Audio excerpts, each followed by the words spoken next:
We get going? Yes. I think it's about that time. Welcome, everybody. This is one of our Sunday afternoon with programs. And the program is in conjunction today with our exhibit on immigration. And we are very fortunate to have with us Lorraine Chorley, who is the fourth generation descendant from the first Chinese person to immigrate, Yes. is it correct, here Yes. to Mendocino, the He family. And this goes back to the time when the Quan Tai Temple was built, and Lorraine's family is still responsible and takes ownership and looks after it and has a wonderful, wonderful New Year's Day celebration dinner every year, which is a banquet that you just can't believe, to help maintain the building. And Lorraine is a teacher up at the College of the Redwoods, teaching communication, and has spent, I guess, many years doing the research on your family, and we're very, very lucky to have her with us today. So without further ado, we'll let you take over. Thank you. And I should say, the title of her exhibit, or her, I should say, speech program is "The Chinese Contribution to Mendocino County, a Promise Kept." Thank you. Thank you very much.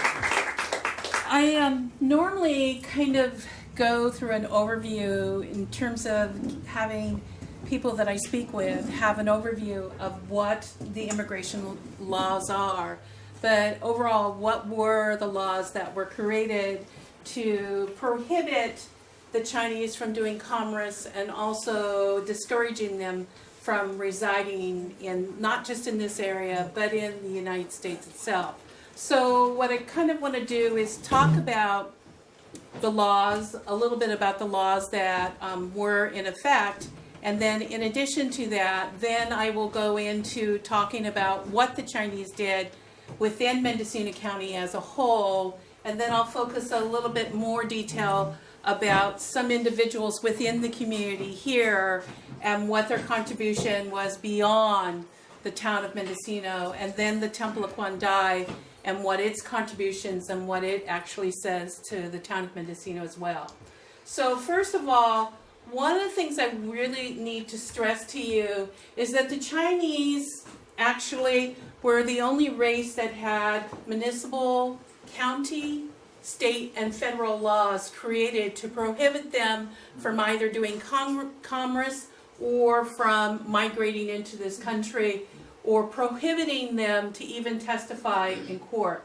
So I'm just giving you a list of some of the silly laws that were actually created on a county level here. First, that you'll see is right here, are all the kind of things that they created. We know that everybody has heard about the mining taxes that were created within each individual county, but San Francisco made a more concentrated effort to do in terms of Chinese pole method and carrying vegetables. There was a laundry tax, there was a cubic air tax, so, and an anti-ironing tax as well. And so because that was one way to discourage them from doing the kind of businesses that were being created within San Francisco, because they were making a living and making an honest living, providing services for the city itself. But unfortunately, there are other individuals, as we know today, in 160 years, things haven't changed a lot. Only the group of people that we are displacing or trying to displace is another whole different race. And so it's interesting that I talk about these laws and how things, when you look back, how things haven't changed. You know, this is 2016. How far have we really progressed as a human race in the U.S.? And so the interesting thing is the one that was really bizarre, that I actually just saw a recent article about, the cubic air ordinance. And that really was designed in regards to Chinatown. And it was to try to prevent any more Chinese from migrating into San Francisco. Because one of the common questions that is always asked is, why isn't there a lot of Chinese here today? Because there really aren't. You could kind of count them on your two hands in terms of how many Chinese are actually native born that live in this area. And what happened is most of the Chinese that actually grew up here that were American born and graduated from Mendocino High School, they left immediately and went to San Francisco. And the first place that they actually went was Chinatown, because it was a safe place for them to be. They were protected somewhat by the community as a whole, and eventually they did migrate out to other areas, but at the time that they went down there, it was a base for them. And because of the way the Bay Area was at the time, the Chinese really couldn't purchase a lot of real estate outside of Chinatown, or even take jobs in the county, because the county actually created laws saying that you couldn't hire a Chinese person to work for you. And I know that my uncle Joseph, who was a postal worker in the San Francisco city limits, was that I discovered in the last few years, is that he was one of the first Chinese postal persons to become a deliveryman, because they weren't allowed originally to work in the postal service. So I'm going to go on to the state legislature, and the interesting thing is there's a lot of things here. Is the minor's tax that California had added on to the county tax. There is a fishing tax for the Chinese, because when they start to do commerce here in this area, but all along the California coast, they were pulling up a lot of resources, and California was looking and going, well, there's something going on. It's like in 1901, when Fish and Game first was established, one of the things that they had discovered was that the Chinese were pulling up a lot of the red abalone along the California coast. And so when they discovered that they were pulling up a lot of red abalone, they're thinking, oh, we need to look at this and we need to regulate it. And so it was the Chinese who actually introduced the red abalone to mainstream society. And as we all know, living here on the coast, when there's a minus tide, the population seems to double along the coastline, because it's a prize mollusk that everybody seems to want to acquire, legally or illegally. So again, that was a fishing tax was imposed. In addition to that as well was all the other kind of not taxes, but other laws that declared in terms of when the Native Americans, there was a law on the book saying, no, they didn't say Native Americans, they actually said Indian, but they actually stated could not testify against a white person. Well, when the Chinese came along, their name was added.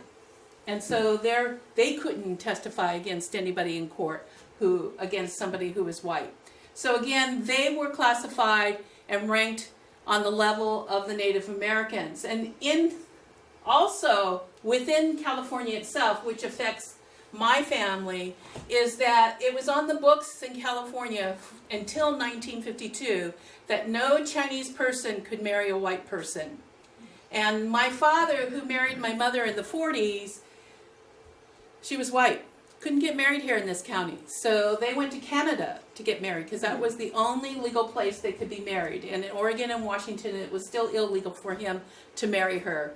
And they came back, and they actually, in 1952, by that time, they had 4 children when that law was taken off the books. So the interesting thing is that when my dad had told us, and when they talked about them getting married, they were very quiet about it. And my mother, who just thought, oh, it was just nice and romantic that we went into another country to get married, not realizing that it really was not legal for her to marry him at the time. So in the federal, this is where immigration comes in. And one of the things that happens is that a lot of the Chinese who originally came here in the early 1840s and 50s, they came here because they had heard about the California gold rush. And what happened was that the stories got back to them, which were very inflated, of course, and it was saying, oh, you can actually pick gold up off the streets. You just land and here it is. And so a lot of Chinese actually decided they wanted to come here to become rich, get rich quick, and then go back home. Because at the time of this whole gold rush was happening, China was in great turmoil in terms of the economic situation. There were people starving, and because of the feudal system, there was the difference between rich and poor. And so most of the Chinese men really felt this was a quick way to actually come and become rich. The interesting thing is a lot of people think that the men who actually traveled to California, and especially even Mendocino, which my great-grandfather came here, was the fact is they thought, oh, they came here to live and to die. In reality is that's not the case, that the Chinese who actually came here had no intention of staying here permanently. All they came here was to get a job, to be kind of prosperous, and to go back to China and be prosperous there. But some of them unfortunately died here, and then later had their bones shipped back to China. And a great example is here in Mendocino, there is a Chinese cemetery here, but the only Chinese that are actually buried in that cemetery up on what's known as Chinese Cemetery Zenith Hill and etc., the Catholic cemetery. And the only Chinese that are actually buried up there are American born. And they are, relatives of mine. And that the Chinese that were buried up there that were not U.S. citizens, in the 1920s, the Chinese 6 companies was hired by families of these men to come up and unearth those bones, pack them up in jars, and actually ship them back to China, because their belief is that their soul would not rest unless they were buried in their homeland. And so all of those bodies were unearthed and sent back to China. The only exception that I've found so far that's different is not in Mendocino but in Fort Bragg. There is a Chinese person buried in terms of Dave, you would know, what's that cemetery called by Pudding Creek? Is it just called Pudding Creek? Ocean View. Okay, Ocean. Not the one in town, but on the outskirts of it. Okay, Ocean View. There is a Chinese person who's actually buried there. There is a headstone, and it was the Fort Bragg doctor who paid for his burial, and nobody came to claim his body. So he is still resting there, but he is not American born, which is really unusual. So what you see here, what I've talked about is the municipal, the state, and federal laws. The interesting thing that I wanted to go back and talk about the state laws, those laws were on the books for a long time. California laws, in terms of all these additional taxes, stayed on the books. And what happened is, we know, California was enjoying that flush of extra income, because when those taxes were created, California was in a financial crunch. And as we look back a few years ago, California was in a financial crunch as usual. So it seems to be a cycle. But because they enjoyed that surplus of money, those laws really weren't removed from the books for a very long time. The interesting thing is that I want to kind of talk real briefly about is that the Chinese contribution to the whole county itself was really that they provided a lot of labor. And it wasn't just, being the typical laborer who's doing the laundry or being the house servant, but one of the things that they became really well known for was the cooks in the lumber mill. And the stories that I've been told by several people who are no longer alive is that the reason they were in such high demand in terms of the lumber industry is because they could cook anything and make it taste good, whether it was fresh or not. And so that was one of the draws. And it was a belief in the lumber camps that you got the best lumberjack if you kept him well fed. And so, again, that was a way to attract them. And I remember a gentleman that I spoke to in Point Arena, his parents had owned the Gualala Hotel back in the early 1900s. And he talks about remembering as a child in terms of what the Gualala Mill was, and this is the mill here, is that the hotel there, he could remember smelling all the pies that were cooling on the windowsills by the Chinese cooks. And one of the things that he had constantly was talking about with me, at the Gualala Mill at one time, he remembers that it was all Chinese men who actually ran that mill. And that they were, and then he also stressed the fact that, and maybe because he was a young boy, but he remembers them all being large men. And it was interesting that he had said that, because it gave me some insight, because there is the stereotype that a lot of Asian, especially Chinese, are very small. They're very short and small framed. But depending on what region they're from, the size will vary. And it's because of the diet that they had in China. And the larger men did come from the north because of their diet was much different. But it also confirmed to me, in terms of the kind of group of Chinese that actually migrated up to Mendocino County itself. There were two groups of Chinese that actually migrated to California. There were the Chinese that came from the southern part of Hong Kong, which we know as Toisons. And so the dialect for them, a lot of people think Cantonese is the main dialect. It is one of many dialects in China. And the ones that came from the southern part of Hong Kong were basically fishermen. And so they spoke the tongue of in terms of Tonkinese. But there were other Chinese who actually migrated to California too, who were farmers. And they came from the northern part of Hong Kong, which is what my great-grandfather came from, who was really poor. And he actually, his dialect was Joseon, which is really rarely spoken now. And a large group of those men were much larger men as well. And so the interesting thing is that what I'm discovering in the town of Mendocino and Fort Bragg is the good majority of the Chinese that migrated up here were Joseons.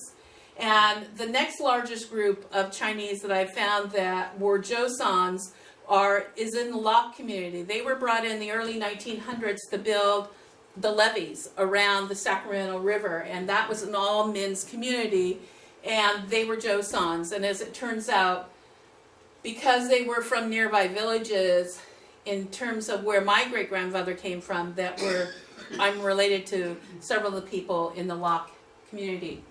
So what I'm looking at, you're looking at here is Gualala and how big the whole area is. And one of the things that a lot of people seem to, and especially people who are visiting us, because when you look at Mendocino now, and when you look at Fort Bragg now, when you look at Point Arena, and you look at Gualala, basically there's two sides of the street.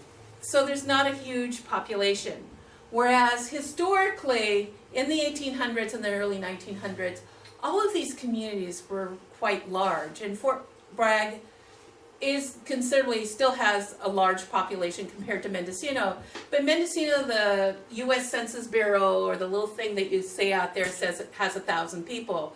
But historically, if you look back in terms of all the construction in the town of Mendocino and down on Big River, those flats area, there were lots of boarding houses, and so the population was much larger than that. And that saying goes for Point Arena as well as Gualala. The interesting thing about Gualala is not only did the Chinese actually run the mill at one time, but here, this picture, the reason I have this picture is because there was a Chinese engineer. They called him the Chinese engineer. He's the one that ran the train to carry the lumber on the tracks down to the ships. And so it wasn't anybody but him who actually, and he lived in Gualala for a long time, and you can, on the photograph, this is really hard to see, but he is actually in the window here. And then there are a couple of other Chinese men who would feed the fire of the vehicle here, and they're on the back. And so it's one of the rare pictures that I have found in terms of how the Chinese were really fully represented. Historically, there isn't a lot of photographs in terms of Chinese being within Mendocino County. There isn't an abundance of it. And so, unfortunately, the photographs are pretty limited, but this is one of the rare ones that I had found. I'm showing you in terms of just how the mills operated. I'm not going to go into great detail, but all of them were built near the water source because that's the way they transport the logs out to sea to the ships. And this is the actual Point Arena here in terms of the mill itself. And then I'm going to go progress more. The interesting thing about Point Arena, they were not as welcoming to the Chinese as Gualala was. And one of the things that Point Arena did on a monthly basis, they had meetings on how to figure out how to expel the Chinese from their city. And so they kept a pretty active job of doing that. But before that really took place, one of the historical reports that I actually took of a gentleman talking about that the Chinese really did not just work in the mills, but one of the things they did at the Point Arena City Hall, they actually rented it so they could harvest the sea algae and dry it on the floors during the winter. And then what they would do is once it was dried, they would pack it up and ship it to San Francisco because there was a huge market for it. And this was, whoops, sorry, my thing is going a little too fast, and now it's going too slow. So this actually was a rare picture that I caught, was a house servant that was for a family in Manchester, and most of you know that Manchester is just a mile or two north of actual Point Arena. And I didn't really find a lot of information about Mr. Mock at all in terms of what he did, because there was really, this is the only thing that I could find that actually talked about evidence of the Chinese ever being present in that area. And I made the assumption, because Point Arena was not welcoming, that in Manchester he probably eventually disappeared as well because of the feeling of the community.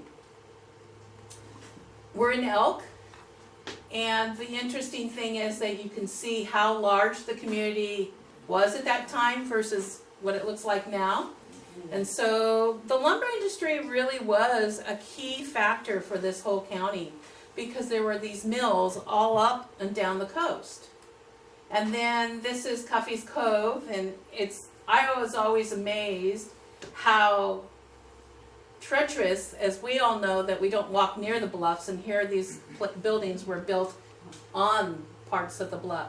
The interesting thing about Cuffy's Cove, there actually was a Chinese gentleman there that was known as an informal banker, and he was, some people say, well, basically he was a loan shark, but in all the stuff that I've read, he was an informal banker, and what he did is he was a banker for men in the Chinese community. He would loan them money, but he also had a small boarding house in that area too as well, that he provided housing for them. So when they came in from the lumber industry during the winter when it was really wet and they couldn't work, they would actually come in and stay the winter at his boarding house and then disperse out.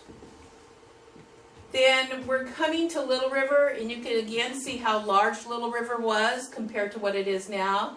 The interesting thing about this mill versus the other mills that were in the area is that they actually started to specialize in building redwood boxes for shipping out huckleberries from this area because it was a large commercial business. And I know that most of you would be kind of surprised, but when I had read this, I was really kind of taken back because I grew up on huckleberries as a child, and I know that there are people who still harvest it, and it's not an easy crop to harvest unless you have what they call this commercial instrument that had teeth on it that would actually pull all the berries off of the branches. But it was interesting that they had decided to specialize in that. Then, as we all know, this is the Harry Meigs. This is his first mill on the headlands there, and that was the mill that he had actually created, and eventually it was destroyed by fire. But most of the mills within Mendocino County were eventually destroyed by fire because their power source was fire. And unfortunately with Harry Meigs, he didn't succeed so well with this mill because unfortunately there was a time lag of getting the logs up from Big River to the mill site itself. Yes, they had a track system, but there was still a lot of lag time, so the consistency of production was not as consistent as it needed to be to make the industry go. And so what happened was eventually that mill died, and this is the Page Mill that was actually on the flats of Big River. And this made more sense because once they floated the logs down, they would float right into this mill here where they could process them and then take them and bundle them and float them out to Big River, to the mouth of the bay for the ships to pick up. And so this made a lot more sense. The interesting thing about this whole area here is that there are other pictures what I didn't put in here, is the total area of Big River was covered with housing, back to back. And that the open space that you see now at the present time is really beautiful, but there were stacked they looked like 3-story houses, boarding houses to me, in terms of what was there. And a lot of Chinese actually worked at this mill, and then they also worked further up the river as cooks as well, along Big River, to help bring the logs down. Not only were they cooks, but they also were the water slingers. And the water slingers are the men who actually would carry the poles with 2 huge pots of water. And what they would do is they would wet the hillside down so that the logs could slide down the hill into the river. And they would actually swing these pots around. And they're the ones that were hired to actually do that, to perform that task. Now, on the headlands, one of the things that's growing up that I was told by, not by my father, but by people who called themselves researchers that were traditional historians. And one of the things that they kept telling me, there wasn't a lot of Chinese present in Mendocino. And they kept saying, well, it's because the U.S. Census Bureau doesn't have them registered. But being a descendant of one of the first settlers here, and in addition to the temple still standing here, I'm thinking, well, wait a minute, there had to be a large population here in order to support a Taoist temple, but also there were little bits of history that I would see as a child. And one of those little bits of history happens to be the cabbage, the cabbage that you see on the headlands. Even though State Park has cleared a lot of this out, some of those descendants are still growing. And they're back from the 1800s, because all down on the headlands, that's where all the open sewer lines ran, and that's where Chinatown was. It wasn't the most desirable place to live back in the 1800s. It is now, but at that time it wasn't. And every Chinese family that had a little shack down there had a mini garden behind their building. And so one of the hardiest vegetables to grow was this cabbage, and you still can harvest it today down there. So the next time you walk down there, look for them. One of the things that the Chinese here in Mendocino actually became very industrious with was that they had realized where Stanford Inn is across the bridge here, was that this property here, actually all of this property here, became the Chinese gardens. And what they had discovered, there was a year-round stream on this property, on the west side to the east side of the highway. And that this stream would run all year round, so they didn't really have to cart water. And so they rented that property to create commercial gardens. And what they grew there, they actually brought and harvested and sold it to the community in Mendocino. And as Jeff Stanford talks about, the original cherry tree is still there. I don't know if it really bears any cherries, but the original cherry tree that was planted there from the commercial gardens is still standing today there, still grown. So the interesting thing is that if you go there, no one really knows that garden ever existed. And it was about 20 years ago, when the Caltrans was going to change the highway across the way a little bit, they had to bring a state archaeologist up. One, because of the Native American, to make sure they weren't hitting any midden sites there. But also, they had heard about the story that I was taught from my father about the Chinese gardens there. And so I got a call from the state archaeologist, and he had said, I hear that you know a story. And I said, well, what story do you want to know? And so he had talked about, well, you know, of the Chinese gardens. I go, yeah, they're across from Mendocino, and it was on, I described the sides to him, and he said, well, I want to tell you that your story is accurate. I have found the tool shed with the Chinese tools in it. And so I want to verify with you to let you know that the oral history that you've been taught really has been validated. He never told me if he took the tools back or if he left them buried. So that's the way the state usually operates anyway. So he wouldn't tell me exactly where that shed was, but he did confirm that that story was correct. So I'm going north because I wanted you to just kind of get a feel of how large Casper was at the time compared to what you see now. And so it is pretty massive in terms of the population that was there.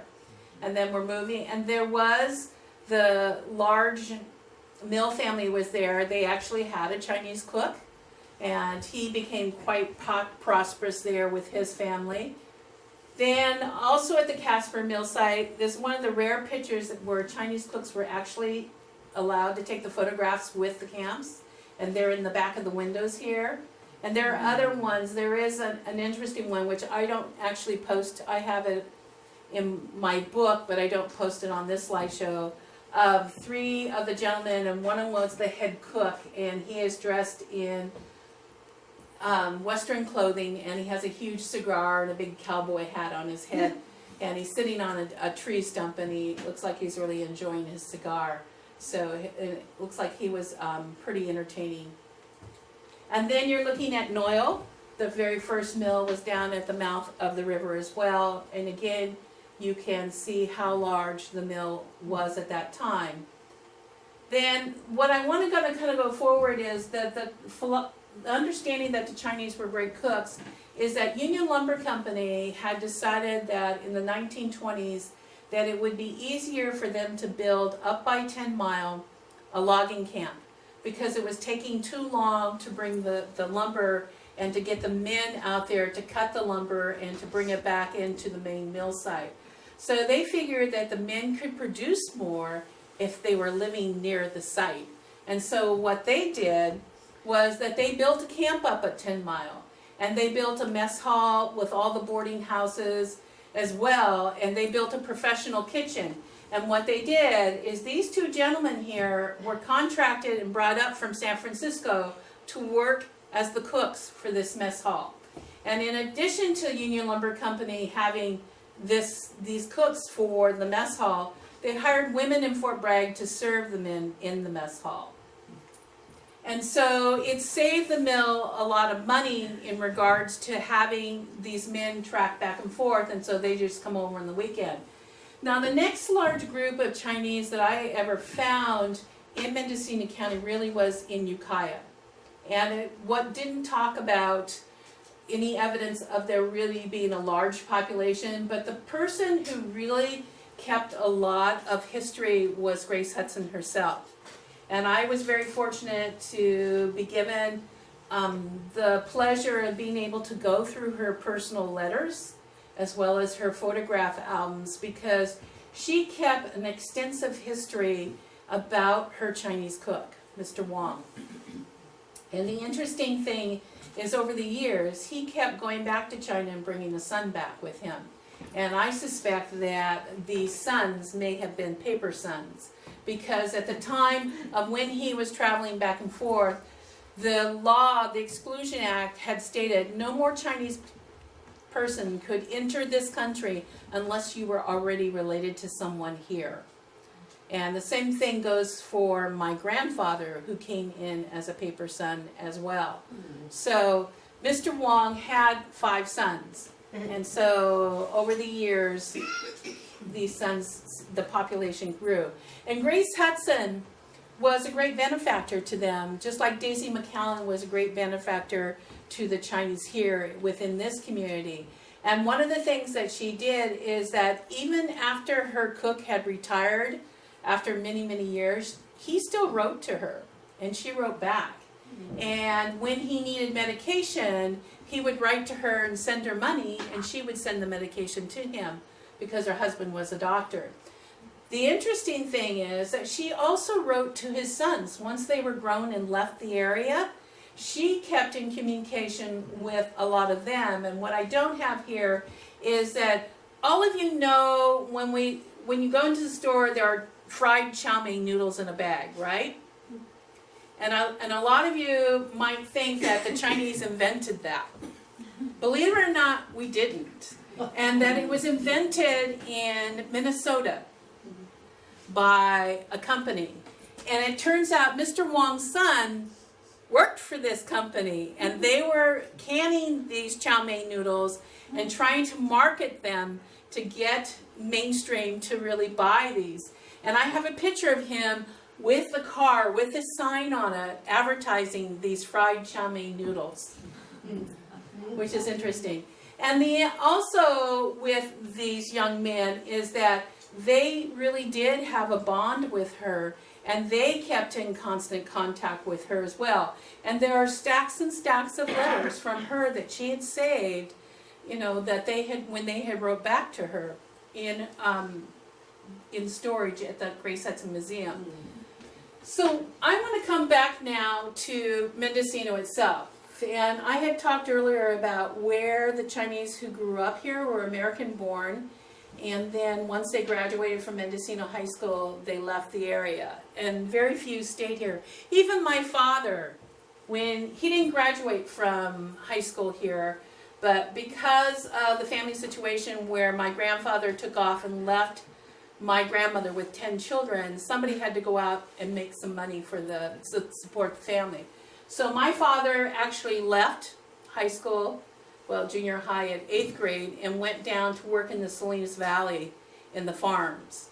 And then because the family couldn't survive without his income, he came back to work here to continue to support the family. And his brothers and sisters were allowed to graduate from high school, but he never was fortunate enough to be able to do so.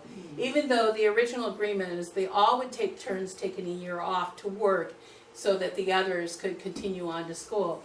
One of the things that is very influential is Eli Key was the first Chinese to actually graduate from Mendocino High School. And Eli Key, as soon as he was old enough, went to San Francisco and became the president of the Bank of Canton, the first Chinese bank in Chinatown. And in addition to that, he became a shipping magnate. He had discovered, in terms of what was in demand from China. And even though he was American born, he was really traditionally very Chinese. And so he even sent for his wife from China and married her, not marrying someone here that was American born. But one of the things that he took advantage of was the resources that were up here in the town of Mendocino. He realized that the sea algae, which was harvested here, the dried fish, and especially the red abalone, was in high demand, and he could make quite a bit of money from that. And he would come up here to purchase that, and he had his own shipping line, and he would load that on his shipping line and ship it back to China. The interesting thing about Eli Key is eventually when he got older, he went to China and to reside and died. And he didn't come back and be, asked to be buried here, but he was buried in China. The one thing that he's really influential is, and that San Francisco will note, is that when he was, he was a millionaire in San Francisco. And during the 1906 earthquake, when Chinatown was completely destroyed, they were debating on where to rebuild at. And a lot of them wanted to rebuild where Chinatown was, down by the waterfront. And he said, oh no, we need to build it here. And he's the one on California and Grant is the corner of the gateway to Chinatown. And he said, no, we need to build it here, because he had this vision of it being a tourist mecca. And how right he was in terms of how Chinatown really was developed, but also the building on the northwest side, the corner of Grant in California, it's a 3-story building, is his building. It's the original building and still stands today. And so they talk about, in terms of San Francisco history, and when they talk about Chinatown, they talk about Eli Key, and they also note that he was a graduate from Mendocino High School. Was he born here? Yes. And so when we go on, and what you're seeing next to him is also his brother, who helped him in both of his enterprises. And I'm just going to kind of quickly, these are pictures of family within San Francisco in terms of the park area there. I'm just kind of thinking. What I want to do is go to this picture, which is actually my great-grandfather and my grandmother. And just to give you real brief, because I'm not sure what time it is, Ann, but I stood up to see something. You can go on. that's okay, but I know people can't sit that long. No, it's But okay. anyway, my great-grandfather, when he had come to America as well, and to California, because he had heard about the gold rush, and he was a poor farmer, and so he wanted to get rich, of course. And so he and his brother decided they were going to sail here to California. And at that time, what was happening is there was a trade route set up by the Chinese in terms of sailing to Monterey, because there was a Chinese fishing village there, and that's where, if they weren't coming into San Francisco, they were debarking at Monterey, and that route was already set up. Unfortunately, because my great-grandfather was a farmer, he went to the Philippines to get some really quick sailing lessons. And so what he did was, there were 7 sampans that started out to come to California to dock at Monterey. Unfortunately, only 2 of those ships survived crossing the Pacific Ocean. My great-grandfather's ship actually got off course and landed up here by Casper. And then another ship, the other ship did arrive in Monterey, and that has been validated by Mr. Lyman, who is also another research person in terms of that, because he verified to me. So only 2 of those ships survived. And because my great-grandfather came here with no money, he couldn't really just go off and to the gold fields. And then he discovered when he landed there wasn't any gold on the streets. But he did discover that the lumber mills were really functioning, and there was a high demand for labor. So he got a job right away, he and his brother. And What year did that happen? I'm sorry. it's in the early 1850s. And so what happened is that he actually just started to work in the lumber mill in terms of working in the kitchen, and then also doing a little farming. As that was in Casper, and then he worked his way down to Mendocino itself, and that's where Mendocino, who was really becoming a booming metropolis, decided to reside here. And eventually he had his own restaurant. He had his own business in terms of doing that.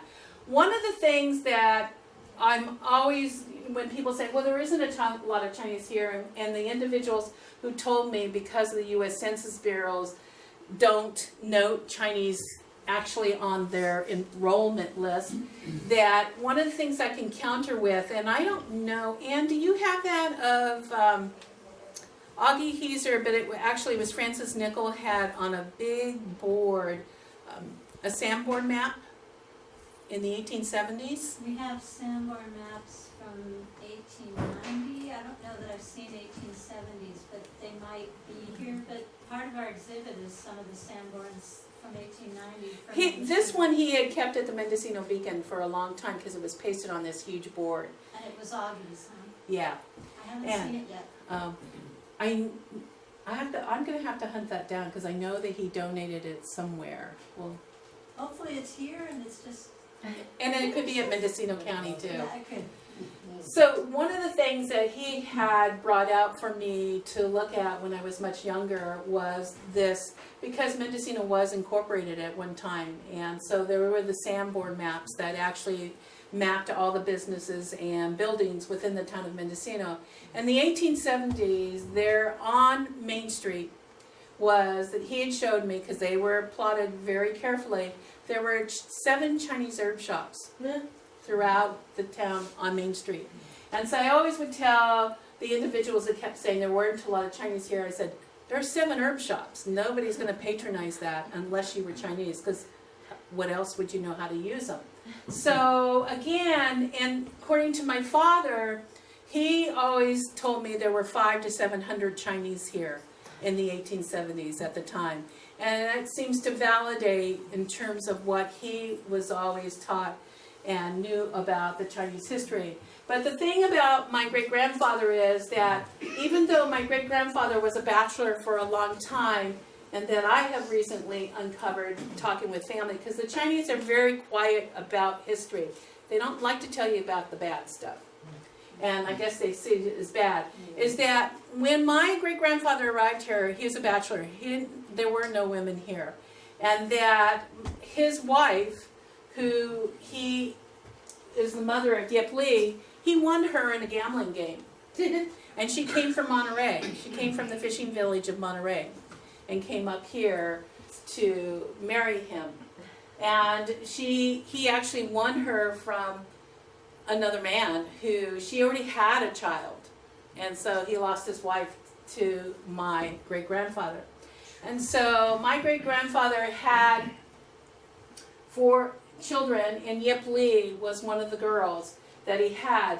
And if you look at this really carefully here, she has really small feet. And my mother told me that she remembers helping my grandmother a lot, because my grandmother, when she got older, it was very difficult for her to walk, because my great-grandfather had begun the process of having bound feet for her and then stopped, because he had believed, even living in this country, that she would have a much more financial, beneficial marriage if she had bound feet. And actually, my grandmother did marry.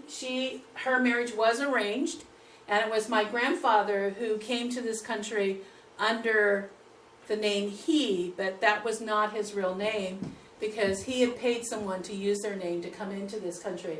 And she was married at 19.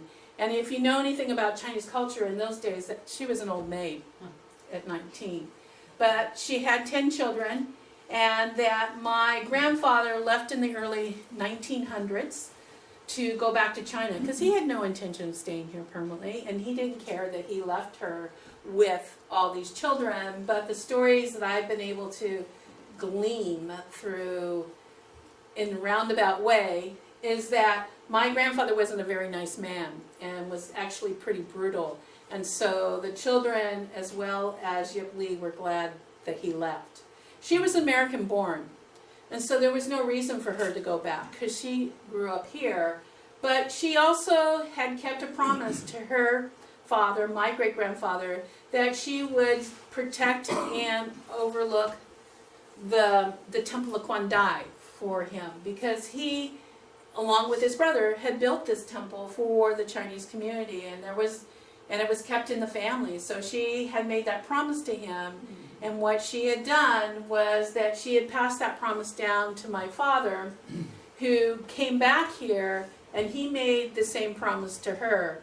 And the reason I can say that so confidently is because my father would constantly tell us, before we really could talk, about our history and what it meant, and that he actually did the same thing, is that because he had told us about the story since we were very young until the day he died, is that one of the things that he made us do is to make that promise as well.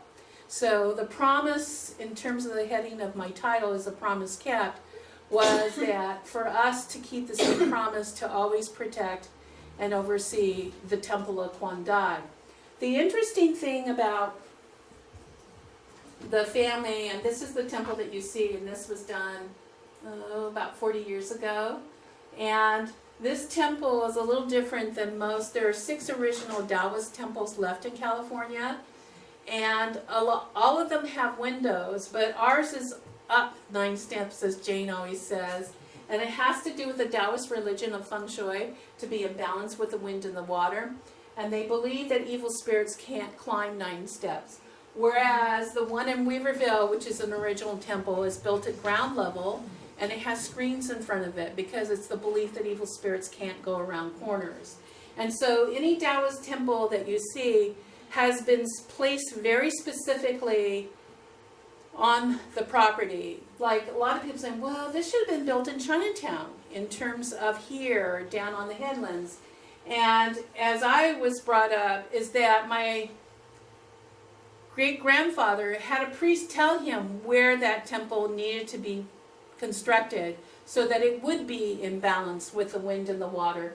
Just as the burial site that is on the top of Zenith Hill, my grandmother had the priest tell her where the family needed to be buried. And it is on the very top of the hill. It's always windy there. It's rare that it's not windy there. And it has, if you stand there, it's totally surrounded by the water source. And the same thing, this temple, when it was constructed with the windows, if you could still stand on the porch, there's a lot of construction in front of it today, but historically it had a complete view shed of the Mendocino Bay and the opening and the rest of the Pacific Ocean. So again, it had a clear view shed of the water itself. And so that is really significant in the Taoist religion, that it's always near a water source. The one in Marysville is built along the Sacramento River and has this huge berm in front of it because the river would always flood. And so, like the Marysville temple, they decided they got tired of trying to, restore the temple because of the floods. So they moved it a couple of blocks away, thinking, okay, that would resolve the problem. But the story goes historically about the temples is that temple had bad luck.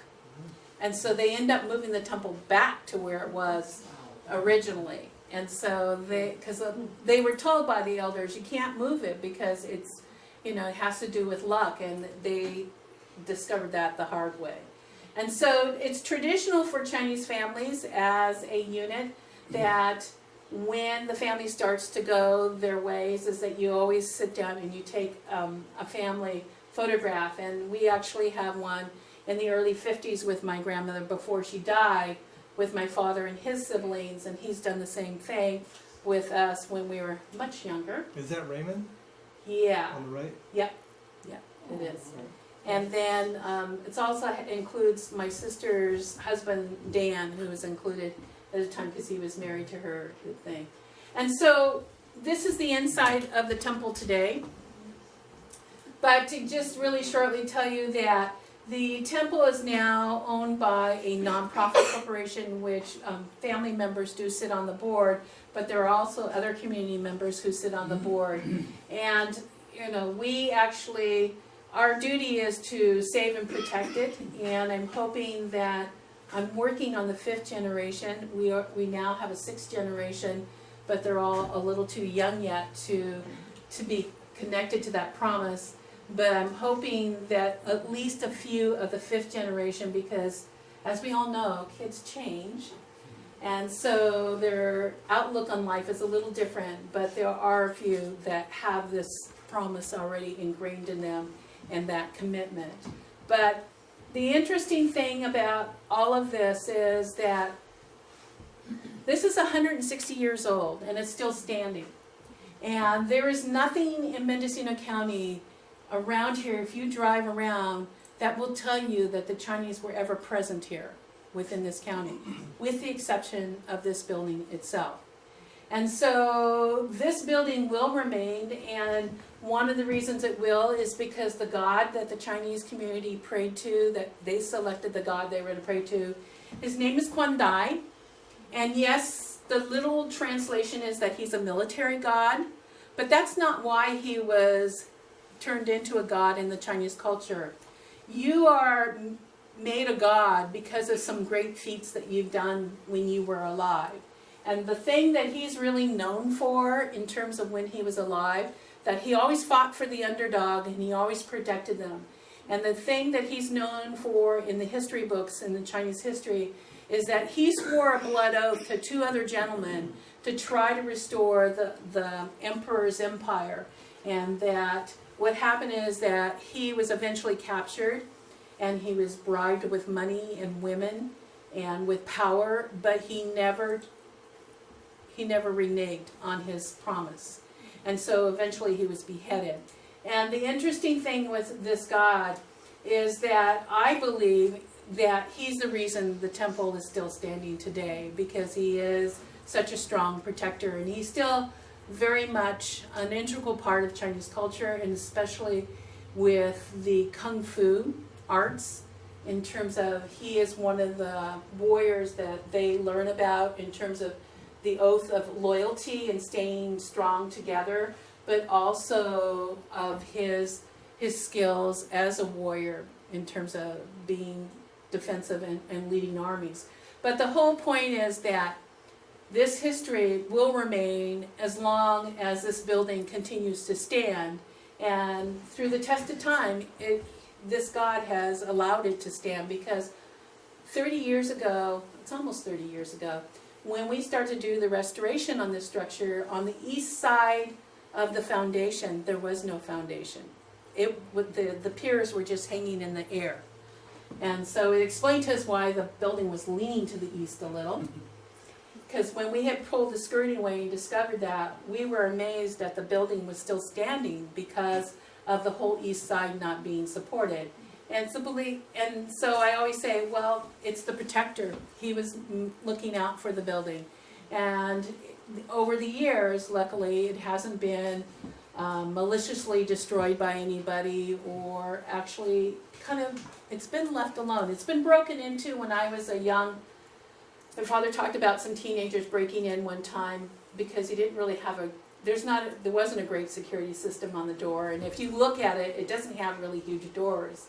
But we do have an alarm system now, but still, there's something about the building and the God itself that keeps it protected and keeps it reminding the community here, but reminds the community in San Francisco, and especially all the Asian immigrants that are now coming over, what was really here historically for our forefathers. Because the thing that a lot of younger generations, as well as the ones who are immigrating here today, they don't really understand what our forefathers really gave up and sacrificed for them to enjoy the privileges that they have today. And so I always remind my nieces and nephews that their ancestors really carved a great path for them to be able to do what they do today. So that's what I would like to end on. Are there any questions?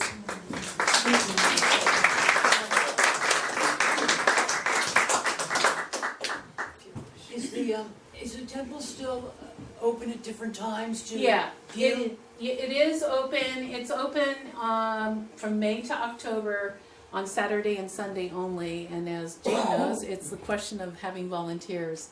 But it is So, I available. mean, you can just go at any time? Not at or- any time. On Saturday, it's open from 12 to 3, and Okay. Sunday it's from 11 to 2. Okay, thanks. Yes. Back then, when these exclusion laws were passed, I mean, was there somebody like Donald Trump around saying, "You can't let these people in; they're going to take Oh, over yeah. everything"? There was one, It was like one just too overwhelming in terms in of numbers. San Francisco. It's called Mr. Kearney. There's actually a street called Kearney Street, Yeah. right? Mr. Kearney was really a key factor in the unions down there. And historically it's known as the Kearneymen's Workingmen's Union. They actually came up here to Albion when they hired some Chinese.